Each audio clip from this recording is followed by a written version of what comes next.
इस पर IT raid हुई है, जो कि 3 प्रदेशों में, झारखंड में, उड़ीसा में और पश्चिम बंगाल में 10 ठिकानों पर 2 दिन तक चली। जो तथ्य सामने आए हैं ये बड़े ही चिंताजनक हैं। ऐसी 9 अलमारियां हैं, 9 अलमारियां, जिसमें करीब 100 करोड़ रुपए की नकदी मिली है। मैं पुनः कहूंगा, 9 अलमारियों में 100 करोड़ रुपए से ज्यादा की नकदी आईटी के छापे में मिली है। और 2 तस्वीरें आपके समक्ष है, ये देखिए। पूरी अलमारी भ्रष्टाचार की काली कमाई से भरकर कांग्रेस के नेता अपनी जेब भर रहे हैं। ये रुपया गांधी परिवार तक जाता है, उनकी तिजोरी में जाता है। जनता की गाड़ी कमाई, जिसका उपयोग जनता के हित के लिए होना चाहिए, कांग्रेस के एक सांसद के यहां से 100 करोड़ की नकदी पकड़ी जाती है। हिसाब लगाइए, एक सांसद के पास 100 करोड़ की नकदी पकड़ी गई है। कितने सांसद है कांग्रेस पार्टी के? पूरे विश्व का सबसे भ्रष्टाचारी परिवार गांधी परिवार है। पूरे देश से काली कमाई का इनका कलेक्शन कितना है? और सबसे बड़ी बात यह है, छत्तीसगढ़ चुनाव में बड़ी मजबूती से भारतीय जनता पार्टी ने एक और भ्रष्टाचार जो हुआ था, महादेव ऐप का, उसको उठाया था। जनता ने मोहर लगाई श्री नरेंद्र मोदी जी की गारंटी पर, उनकी ईमानदारी पर। बड़े गर्व से मैं कहूंगा, आदरणीय प्रधानमंत्री श्री नरेंद्र मोदी जी का एक एक्स पे वक्तव्य भी है, उसको आपके समक्ष रख के अपनी बात को आगे बढ़ाऊंगा। आदरणीय प्रधानमंत्री जी ने बिल्कुल स्पष्ट लिखा है, देशवासी इन नोटों के ढेर को देखें और फिर इनके नेताओं के ईमानदारी के भाषणों को सुने, और नीचे जनता से जो लूटा है इसकी पाई लौटानी पड़ेगी। ये मोदी जी की गारंटी है। और ये जो दूसरा वाक्य मैंने पढ़ा है, यही एक आशा की किरण है भारतीय राजनीति में। आज आम आदमी जानता है, जितनी जांच एजेंसियां हैं, जो जनता की कमाई भ्रष्टाचार से कांग्रेस के और घमंडिया के गुटों ने कमाई है, उसको निकाल रहा है, वसूल कर रहा है। एक रुपए की वसूली होगी। ये भ्रष्टाचारी जेल में जाएंगे। लेकिन कुछ महत्वपूर्ण सवाल यहां से उठाना अति आवश्यक है। जैसा मैंने कहा, मोदी जी की गारंटी है कि भ्रष्टाचार हो नहीं सकता है, और साथ में जिसने भ्रष्टाचार किया है उसको जेल की सलाखों के पीछे सड़ना होगा। दूसरा, पाई जो आपने भ्रष्टाचार करके जनता को लूटा है, उसकी भरपाई करनी होगी। लेकिन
क्या आपका भी कट आता है इसमें? और हम मांग करते हैं हेमंत सोरेन जी कि नाक के नीचे एक के बाद एक घोटाले होते रहे हैं। ऐसे मुख्यमंत्री को अपने पद पर बने रहने का कोई हक नहीं है। इन्हें तुरंत इस्तीफा दे देना चाहिए। मनरेगा में 550 करोड़ का घोटाला झारखंड सरकार का, कोल एलोकेशन में घोटाला, इलीगल माइनिंग में 1500 करोड़ का घोटाला, रूरल डेवलपमेंट के जो फंड है उसमें 1500 करोड़ का घोटाला, लैंड स्कैम, जमीन को लेकर 3000 करोड़ का घोटाला, शराब घोटाला 1500 करोड़ का। यह बात भारतीय जनता पार्टी ने उठाई और आप इंतजार कर रहे थे कि पहले जांच एजेंसी रेड मारे, और जब रेड मारेगी तो अभी सब निकल आएंगे बाहर।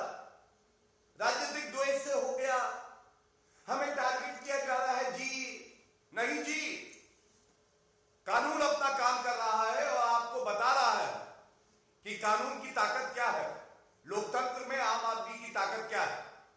यह बात स्पष्ट हो गई।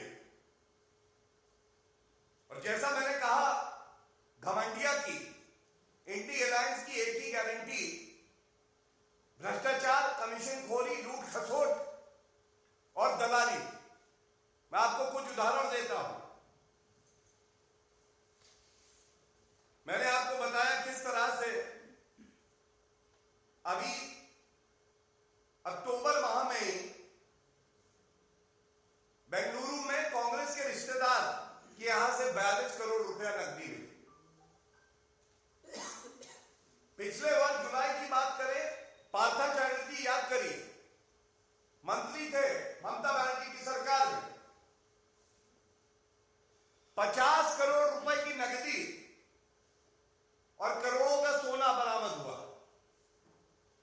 1.5 साल से ये जेल की सलाखों के पीछे है। और जब इनकी गिरफ्तारी हुई थी तो ममता बनर्जी कह रही थी राजनीतिक द्वेष से हुआ। 1.5 साल हो गया, बेल नहीं दी न्यायालय ने।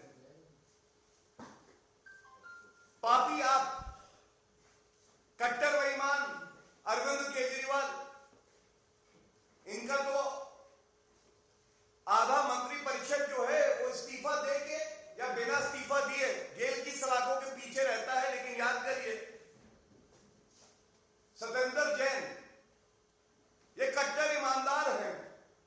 3 करोड़ रुपए का कैश मिला था, करीब 130 सोने के सिक्के मिले थे।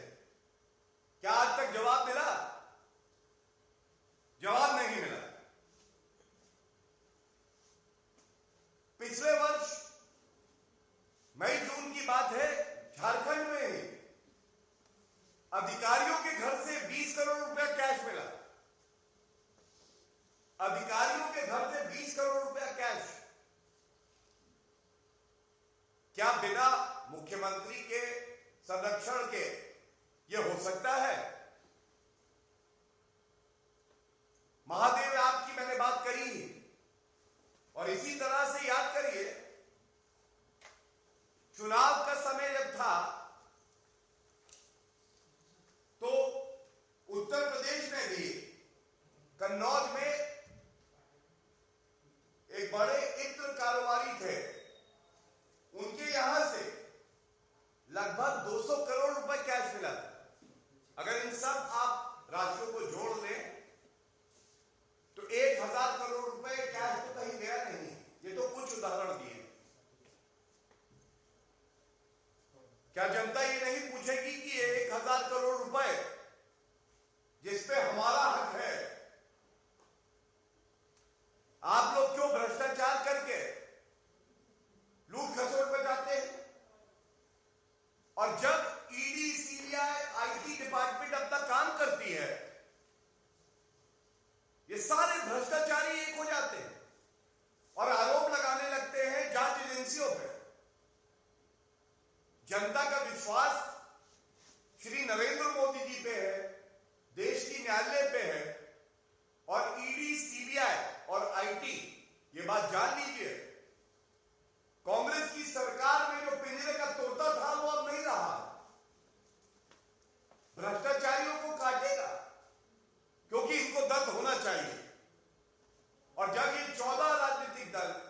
सर्वोच्च न्यायालय जाते हैं कहते हुए कि ईडी, सीबीआई और आईटी की कार्रवाई जो हो रही है ये द्वेष भावना से हो रही है, तो सर्वोच्च न्यायालय उस याचिका को निरस्त कर देता। ये सारे तथ्य मैंने आपको इसलिए दिए।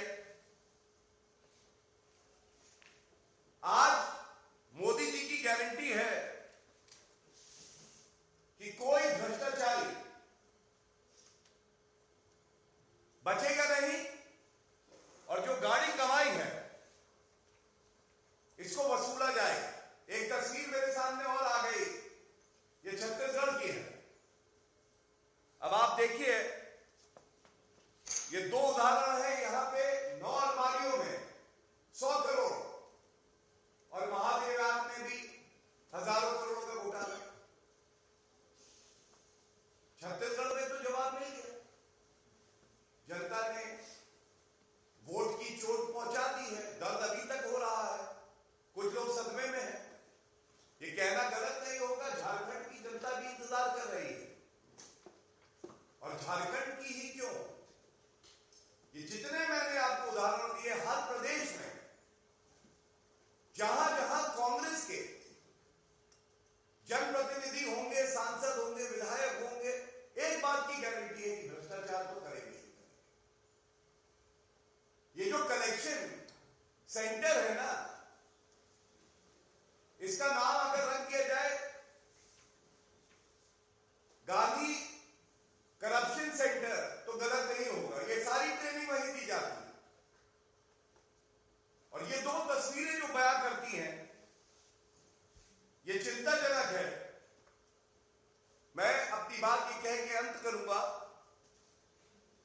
आदरणीय प्रधानमंत्री जी का जो ये एक्स पे वक्तव्य है, ये जनता के दिल की बात है और जनता आज भारत की आश्वस्त है कि ऐसा कोई भ्रष्टाचारी नहीं है, वो किसी भी पद पे क्यों ना बैठा हो, कि अपने रसूख से वो बच जाएगा। मैं साधुवाद दूंगा देश की जांच एजेंसियों को जो ईमानदारी से अपना काम कर रही हैं और देश के न्यायालय जो तय कर रहे हैं दूध का दूध और पानी का पानी। जो भ्रष्टाचारी है, कोई 1 साल से जेल में है, कोई 1.5 साल से जेल में है, उसको बेल नहीं मिल रही।